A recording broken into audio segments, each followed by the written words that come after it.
बिस्मिल्लाहिर्रहमानिर्रहीम। अस्सलाम वालेकुम। आप देख रहे हैं डीडीपी एनालिटिका। पिछले कुछ दिनों से ये बहस जारी थी कि नैब के चेयरमैन जस्टिस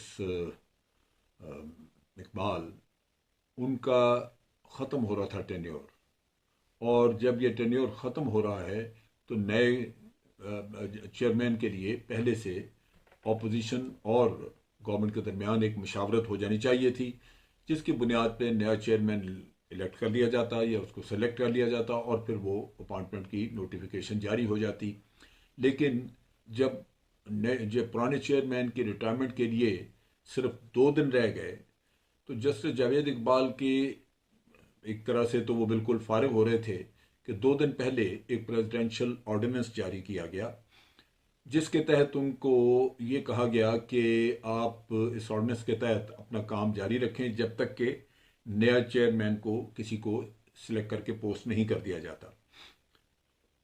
इस ऑर्डिनेंस के तहत जो काम नहीं हो सका वो ये था कि इमरान खान जो वज़ीर आज़म हैं उनके और शहबाज शरीफ साहब जो कि लीडर ऑफ द अपोजिशन है, इन दोनों के दरमियान एक मशावरत होनी थी।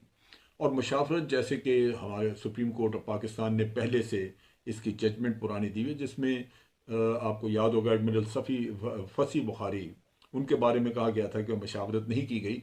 तो सुप्रीम कोर्ट में जब केस गया तो उन्होंने उनको वहाँ से बरतरफ किया।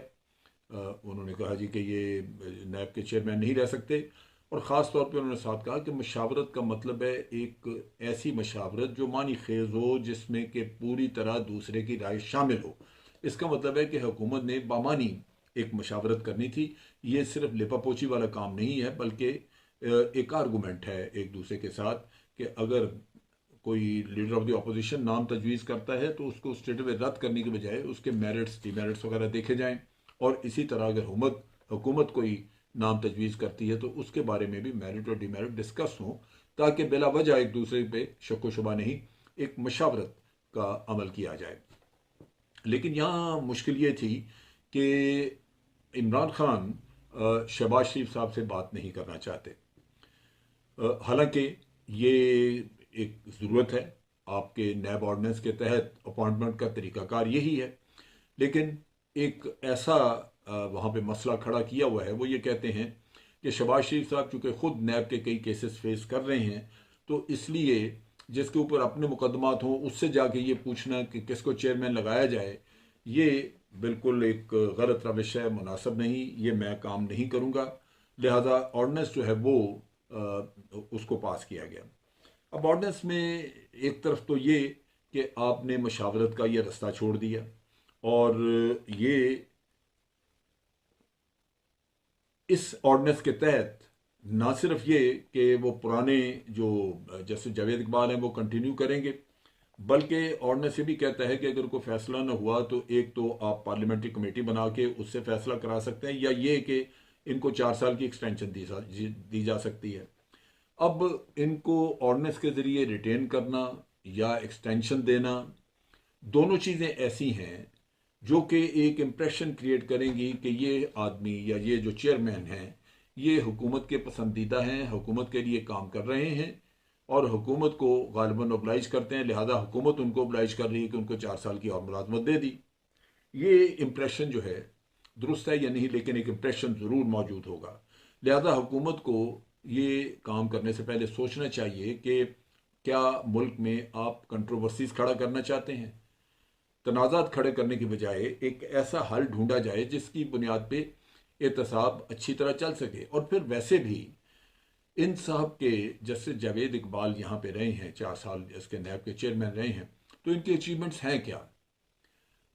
हमें बताया जाता है कि उन्होंने बहुत बड़ी बड़ी रकूम जो है वो उन्होंने वागुजार की हैं, और उसके नतीजे में रिकवरीज जो हैं आज हमारी बड़ी हैं, पहले की निस्बत ज़्यादा हैं, बिल्कुल होंगी। लेकिन मेगा करप्शन केसेस में तो किसी का भी फैसला नहीं हुआ। वो तो इतने भोंडे कमज़ोर किस्म के रेफरेंसेस जाते रहे हैं, इनके वकील जो हैं वो जाके वहाँ पे बोलते नहीं रहे। सो मच सो कि इन्हीं के होते हुए सुप्रीम कोर्ट ने कम से कम 2 या 3 केसेस में ये कहा है कि नैब अपना काम नहीं कर रहा। नैब बिल्कुल एक ऐसा अदारा बन चुका है जो विक्टिमाइज करता है या पोलिटिकली इंजीनियरिंग करता है या पोलिटिकली मोटिवेटेड है। सुप्रीम कोर्ट के रिमार्क्स जो हैं वो इनके बारे में बड़े बुरे हैं। मैं उन रिमार्क्स को या आम आदमी उसको कुछ वक्त दे ना दे, लेकिन नैब को ज़रूर सोचना चाहिए और हुकूमत को सोचना चाहिए ख़ास तौर पे कि ये कोई तरीका अच्छा नहीं है कि आप मशावरत न करनी और मशावरत से बचने के लिए आप इस तरह के ऑर्डनेंस इशू करें। इसके ऊपर प्रॉपर तरीकाकार जो वज़ा किया हुआ है हमारे नैब ऑर्डनेंस में, उसके मुताबिक चलना चाहिए। अब कहा यह गया है कि अभी प्रेसिडेंट जो हैं वो इमरान खान साहब से और शहबाज शरीफ साहब से मिलके बातचीत करेंगे और वो अपने तौर पे इस बातचीत के नतीजे में प्राइम मिनिस्टर को बताएंगे कि जी क्या फ़ैसला होना चाहिए। ये दुरुस्त नहीं है, ये कोई ऐसा तरीका नहीं है जो कि हमने पहले देखा हो या वज़ा किया हो। हमारे नैब ऑर्डिनेंस में ये चीज़ नहीं है। लिहाजा मैं समझता हूँ कि इन चीज़ों को ईगो का मसला नहीं बनाना चाहिए। इमरान खान को, प्राइम मिनिस्टर को ये सोचना चाहिए, देखना चाहिए कि कवानीन, जब आप सबके लिए कहते हैं कि कानून गरीब के लिए और अमीर के लिए मुख्तलिफ नहीं होना चाहिए, एक ही होना चाहिए, तो जब ये नैब ऑर्डिनेंस आपके लिए कोई तजवीज़ बता रहा है या कोई आपको तरीकाकार बता रहा है जो कि ऑर्डिनेंस बाइंडिंग है आपके लिए, तो आप उसको क्यों बिला वजह शॉर्ट सर्किट करना चाहते हैं या उसको सर्कमेंट करना चाहते हैं? आपको चाहिए कि उसको फॉलो करें जो जो ज़रूरत है इस वक्त की। तो एक तो ये तनाज़ा आपने बना दिया। कानून बिल्कुल वाज़ेह ये कह रहा है कि आपने इसके ऊपर मशावरत करनी है, लेकिन आपने ये जिम्मेदारी प्रेसिडेंट को सौंप दी। अब लाज़मी बात है कि इसके ऊपर एक तनाज़ा खड़ा होगा और पार्लियामेंट में या बाहर सियासी जमातें इस पर नुक्ताचीनी करेंगी, कर भी रही हैं, और इसमें कबाहत निकलने के चांसेस मौजूद हैं। इसके अलावा जो ऑर्डिनेंस में तरमीम तजवीज़ की गई हैं या यहाँ पे दे दी गई हैं, अप्रूव की गई हैं, उससे आपने मुल्क में कारोबारी तबका हो या ब्यूरोक्रेट्स हों, फौज के ऑफिसर्स हों या कोई भी दूसरे लोग हों जिनके ऊपर कोई गलत आमदनी का इल्ज़ाम आ सकता है, उनको आपने पहले ही दो हिस्सों में तकसीम कर दिया है। वो दो हिस्सों में आपने इस तरह तकसीम किया है कि इंडस्ट्रियलिस्ट को, ब्यूरोक्रेट को और गालिबन लैंड माफिया वगैरह इन लोगों को आपने छूट दे दी। उनके लिए आपने कह दिया कि इनका केसेस जो हैं वो FBI देखेगी, ये टैक्स एवेजन के केसेस हैं, और जो बाकी दुनिया है उनके सियासतदान हो गए, फौज के अफसर या कुछ और लोग, उनके केसेस जो हैं वो जो नैब में जाएंगे। खुद ब खुद आपने दो हिस्सों में तकसीम कर दिया पब्लिक को, जो दुरुस्त नहीं है। और फिर वैसे भी नैब अगर बनाया गया है तो उसके नीचे ब्यूरोक्रेसी या इंडस्ट्रियलिस्ट या बिजनेसमैन, दुकानदार हो या आप जिनकी बात करते हैं कि वो बिल्डर्स हों, कंस्ट्रक्शन वाले लोग हों, उनको आप टैक्स रेट कम कर दें। आप बिजनेसमैन का टैक्स रेट कम कर दें तो उसको वैसे ही उतनी तकलीफ नहीं पहुंचेगी, टैक्स एवेजन कम हो जाएगी। लेकिन कम से कम कोई इखलाकी तौर पे कोई पाबंद तो होगा। आज तो चोरी है। आप जब ये तकसीम पैदा कर रहे हैं तो टैक्स चोरी के लिए आप रास्ता बना रहे हैं, क्योंकि FBI में पैसे वो देगा और अपना काम चला लेगा। लेकिन अगर उसको पता हो कि FBI के बाद मुझे नैब भी पकड़ सकता है, तो फिर लाजमन उसको एहतियात करनी है, जिसके लिए वो रोता धोता था और अपनी इंडस्ट्री उठा के बाहर ले जा रहा था। इससे बचने के लिए आप उसको टैक्स छूट दे सकते हैं, टैक्स में कमी दे सकते हैं, उसको ऐसी सहूलतें दे सकते हैं जिससे कि वो अपने आप को प्रेशर में ना देखे और बोझ ना समझे। उसके नतीजे में वो टैक्स देगा, थोड़ा बहुत देगा जो भी है, लेकिन कम से कम मुल्क में ये इखलाकी तौर पे इनहतात तो नहीं होगा।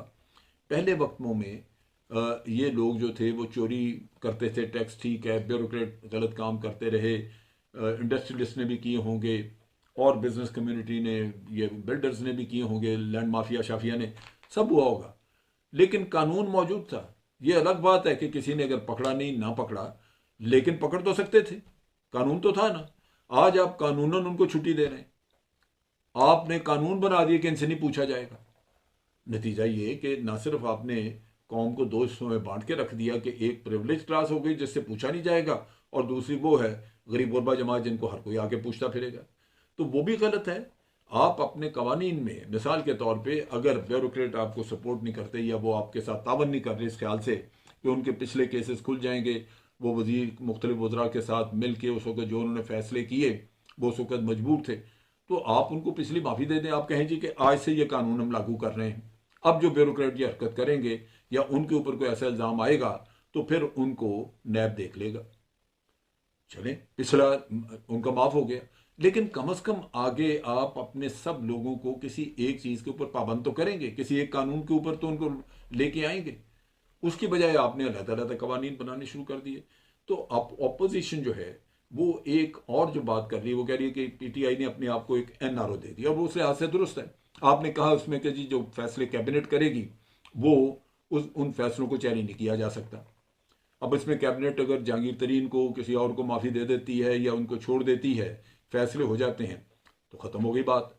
इसका मतलब है कि आपके जितने लोगों पे आज आप हुकूमत में उनके ऊपर केसेस होंगे, उनके ऊपर दुनिया बाद में चढ़ेगी, केसेस करेगी, लेकिन आप अगर कैबिनेट का फैसला ला के दे देंगे तो नैब ऑर्डिनेंस के तहत वो ख़त्म हो जाएगी बात।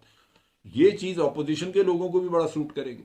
आज वो शोर मचा रहे हैं, लेकिन कल मुझे लगता है कि सारे मिलकर इकट्ठे इस कानून को पास कर देंगे। और पीटीआई जो कि इतना शोर मचाती रही कि हम छोड़ेंगे नहीं, पैसा निकलवाएंगे, जेलों में डालेंगे, वो तो चोरी को कानूनन जायज़ करार दे के चलेगी। ये मेरे ख्याल में बड़ा तकलीफ देह मरहला है, बड़ा अफसोसनाक है। हुकूमत को भी और अपोजिशन को भी मिल के इस पे काम करना चाहिए, और अकाउंटेबिलिटी का प्रोसेस अगर पहले वाले केसेस को छोड़ा भी जाए तो आगे उसको टफ बनाए ताकि मुल्क इस चोरी चकारी से बाहर आ सके।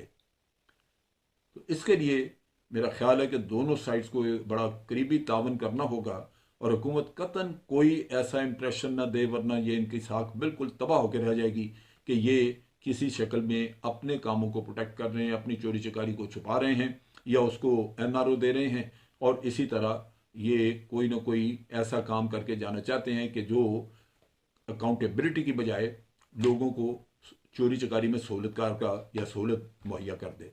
ये गलत चीज़ है, इसके ऊपर मेरा ख्याल है जितनी भी तनकीद की जाए कम है, मुल्क के मफाद में नहीं। आज के लिए इतना ही। अफवाज पाकिस्तान जिंदाबाद, पाकिस्तान पाइंदाबाद।